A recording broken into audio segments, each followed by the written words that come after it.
Ia, whaatalo whātul pa ia mani malu Samoa lo o whaafonga mai le nei tae au, talo whalawa.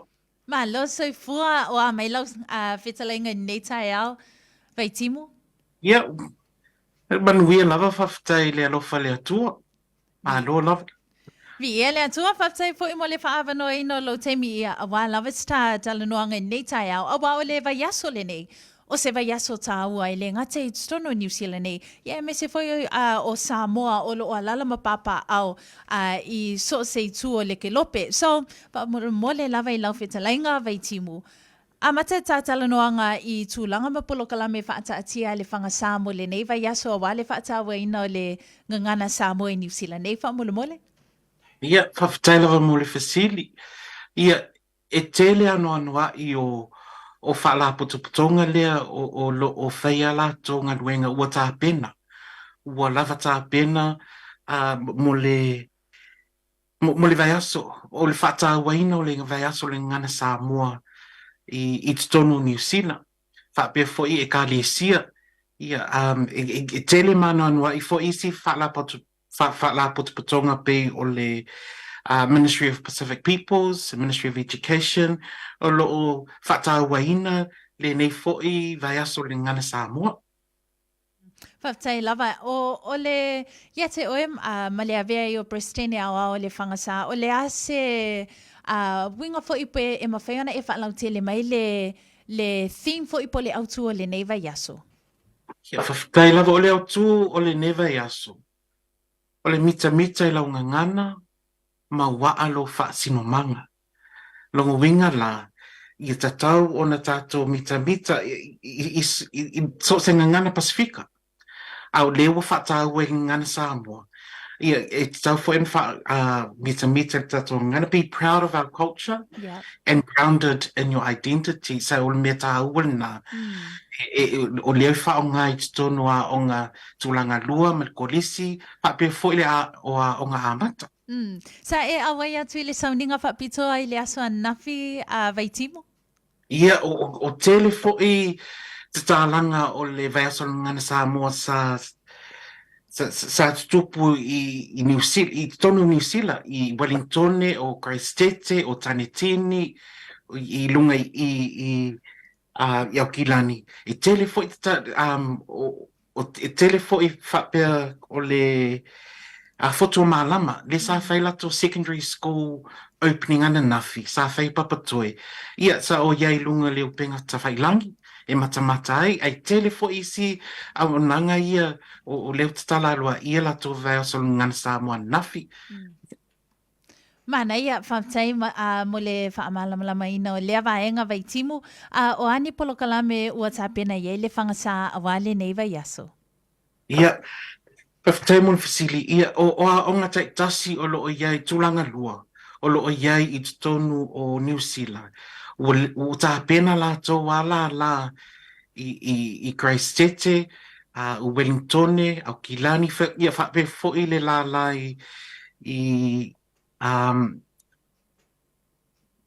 Christchurch o Tanitini, o Whaliwhaea.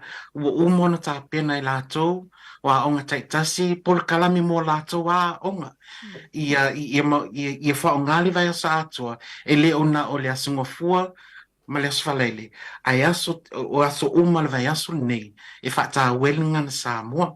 Ia lau tā pena foi activities, o mea tau tā alonga wha Samoa, o mea tau lima, o arts and crafts, ma le mea mta ua tele, o le iai fo i mātua i te tono mea ia, o awa onga o le ngana Samoa i te tono Aotearoa New Zealand.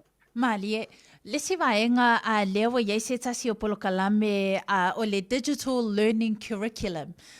Lea o le whaongaina e le ngata mō whaia onga, e meisi o whana wā onga, e ma whaiona e whaalau tele mai le vaenga lea ma lea o ngā o le polo kalame lea. Ia, o le digital curriculum, e tā ua tele mō tameti a onga. Ai meisia o tameti sa mo langa o umana tu o i lunga le upenga ta whailangi o different apps i lunga le upenga ta whailangi.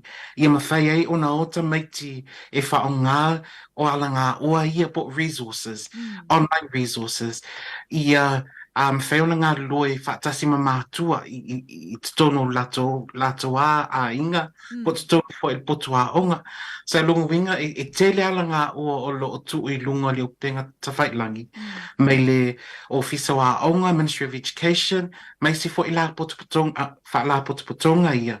O lo o tau aveina le digital technologies I tonu o lato a wha la potu putonga, ai tele lava ala ngā o wha Samoa. E mawhai ona support teile le ngana Samoa le tamaititi po mātua fo I whananau New Zealand nei. So se tasi lava e mawhai ona access pe maua le awa noa e whaonga ina I ala ngā oa ia po resources ia wha mulmole Vaitimu. Ioi o lea lava I lunga leo penga te whailangi. Ai teile fo I matata ia o lo iai ala to ala ngā o wha Samoa. E mawhai fo ona o I lunga so apps ia pe poangi apps tala fia ngai malau lava malam lama anga lingana Samoa. Oha apps ia wha mulmole Vaitimu.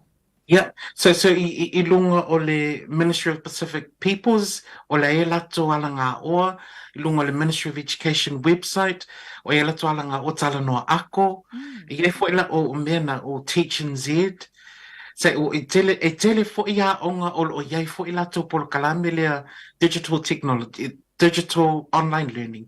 E mawhai ai ona ona fisoswani ai I mātua o lo whi mana mis fisoswani ngana Samoa po ta alonga po activities o mau mea uma ala ngā o wha Samoa.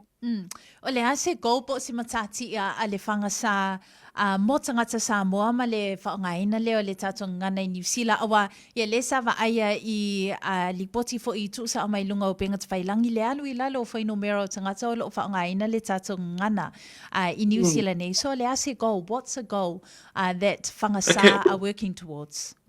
Yeah, o le sini mo le Fagasa, wow. Ia whaongai taimi uma le ngana Samoa.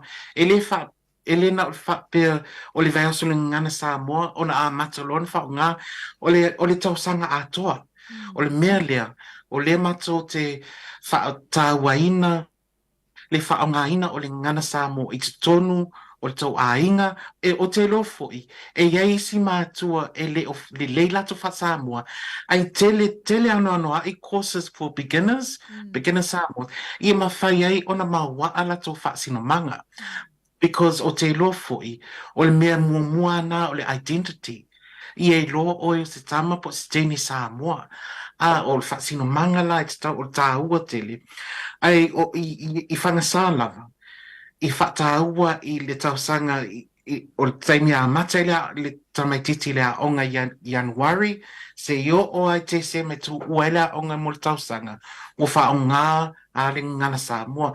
O mena I Fagasa I te tono o a onga tūlanga lua, le primary po le intermediate.